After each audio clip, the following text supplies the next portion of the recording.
Frères et sœurs, aujourd'hui, le ton des textes, surtout celui de l'Évangile, est très agro-pastoral. Le troupeau, le berger, la moisson, le champ. Ce sont des termes qui nous disent quelque chose ici en Montérégie, parce qu'on dit souvent que nous sommes le grenier du Québec, donc on a les mains dans la terre. Et lorsqu'on entend ces mots-là, ça nous dit quelque chose. Je me rappelle aussi, je ne sais pas pour vous, lorsqu'on marche un peu partout dans le Québec, mais surtout encore à Saint-Hyacinthe, on voit des pancartes écrites « Nous embauchons ». Vous avez déjà vu ça, vous autres? « Nous embauchons ». Qui n'a pas encore entendu parler tous ces temps-ci, depuis quelques années, de la pénurie de main-d'œuvre? On en parle tous les jours, non? Aux nouvelles, à la radio, à la télé, partout, on en parle. Mais aujourd'hui aussi, Jésus parle de la pénurie de main-d'œuvre. Mais j'aimerais partager avec vous deux éléments importants qui me paraissent importants, juste pour nous aider à approfondir notre lecture de la parole de Dieu. Deux éléments. Au début de l'Évangile, Jésus est pris de compassion face aux foules qui sont désemparées et qui sont comme des brebis sans berger. Ah, et c'est fort ça. Des brebis qui n'ont pas de berger, là, elles se perdent. Elles vont aller dans tous les sens. Mais l'idée du troupeau et des brebis est très récurrente, très présente dans l'Évangile. Jésus, le jour de la fête du bon pasteur, il dit « Moi, je suis le bon berger, je suis le bon pasteur. Celui comme brebis qui écoute ma voix. D'ailleurs, je les appelle chacune par leur nom. » Plus tard dans l'Évangile, aujourd'hui, on voit encore qu'il y a des noms qui sont cités. Mais c'est ça, Jésus dit, je les appelle par leur nom. Celles qui écoutent ma voix me suivent. Et oui, il s'agit de se reconnaître comme brebis, mais surtout de reconnaître qui est mon berger. Oui, mon frère, ma soeur, ce n'est pas évident de répondre à cette question-là. Qui est ton berger à toi? Est-ce que c'est l'influenceur sur YouTube, Instagram, TikTok et je ne sais plus quoi d'autre? Il y en a tellement maintenant. Est-ce que c'est juste mon chanteur préféré, mon groupe de musique préféré? Est-ce que c'est eux mon berger? Qui est-ce que je suis dans la vie? Demain, l'abbé Serge le disait, c'est la fête des pères. Et il y en a plusieurs parmi nous, et je le souhaite, qui recevront des mots, des petits messages de leurs enfants. Parfois, quand on les lit, on écoute souvent, on lit « Ah, toi, papa, tu es mon guide. Tu es la personne qui me donne l'inspiration dans la vie. » Et oui, quelquefois, nous devenons des bergers. Nous sommes même appelés à être des bergers au milieu de nos familles, auprès de nos enfants et de nos petits-enfants, auprès même juste des gens de notre milieu qui nous regardent. Mais pour être berger, il faut regarder la façon d'être le berger de Jésus. Ce n'est pas un berger qui dirige par le bâton, c'est un berger qui dirige par sa façon d'être, qui montre la route par sa façon d'être.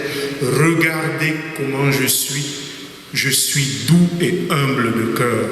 Voilà le berger qu'est le Christ. Et si on veut continuer à être des bergers pour nos enfants et nos petits-enfants, nous avons aussi à imiter, à nous mettre au diapason de ce Jésus qui se présente de cette façon. Deuxième chose super importante, je pense, c'est que Jésus nous invite à prier pour la moisson. Et la moisson, c'est quelque chose que nous connaissons bien. On est plein, on est entouré des champs autour de nous et on sait qu'arrive un moment où il faut récolter ce qui a été semé. Sinon, on va passer à côté de qu'est-ce qu'on a mis dans la terre. Donc, il faut récolter. Et bien voilà. Voilà comme un agriculteur qui se retrouve au moment de récolter, mais il manque de main-d'œuvre. Il n'y a personne pour venir travailler à sa vigne. Il n'y a pas du monde pour venir l'aider à récolter, à travailler dans ce champ. Mais Jésus nous invite à prier pour avoir des ouvriers à la moisson du Père. On peut se dire, mais comment est-ce qu'on va prier? Il peut y avoir au moins, disons, deux façons de prier. Une prière passive, de dire, oui, Dieu, je te prie, là. Envoie donc des gens pour venir travailler à ta vigne. Envoie les gens. Ça, c'est bien passif. Je ne me retrouve pas dedans, dans les gens. Mais il peut y avoir également une façon active de prier, de devenir d'abord nous-mêmes des ouvriers. Les ouvriers que Jésus veut à sa vigne ne viendront pas de nulle part. Rappelons-nous la première lecture que nous venons d'entendre. Si vous écoutez ma voix, c'est le Seigneur qui le dit à Moïse pour qu'il le répète au peuple. Si vous écoutez ma voix, je serai pour vous le Dieu que vous recherchez. Et vous serez un peuple de prêtres. Donc vous deviendrez des moissonneurs à ma moisson, si vous écoutez ma voix. Il est donc bien facile de rester et de se croiser les bras et de dire à Dieu, je te prie, envoie des ouvriers à ta moisson. Mais qu'est-ce que nous faisons nous-mêmes pour que la moisson soit réalisée? Qu'est-ce que je fais personnellement avec mes propres enfants? Est-ce que je parle de la moisson de Dieu à mes propres enfants, à mes petits-enfants? Habituellement, lorsqu'on parle avec les enfants et les petits-enfants, qu'est-ce que tu veux être demain? On entend seulement médecin, pilote, policier, pompier. Mais est-ce que on peut prendre la peine parfois de présenter le travail de Dieu comme une possibilité, comme quelque chose qui peut être fait, tout comme médecin, pompier, encore que travailler à la vigne de Dieu n'empêche pas d'être médecin, n'empêche pas d'être policier. Est-ce que nous parlons de l'Église dans nos familles? Encore la fête des pères demain. Je t'invite, mon frère, pendant le repas de la fête, à oser proposer une bénédiction du repas.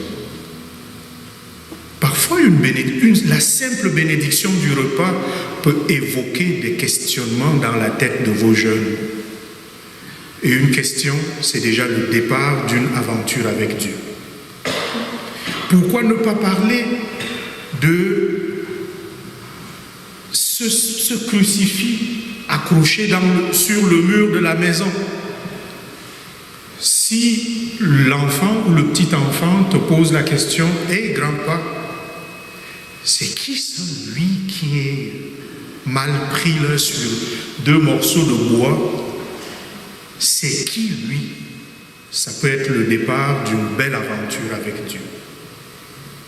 Oui, mon frère, ma soeur, travailler à la vigne du Seigneur n'est pas loin de nous. Chacun peut faire sa part. Et en ce dimanche, nous pouvons prier, et prier fortement, mais surtout en se disant, Seigneur, suscite au milieu de nous, dans ma propre famille aussi, le désir de te servir. Amen.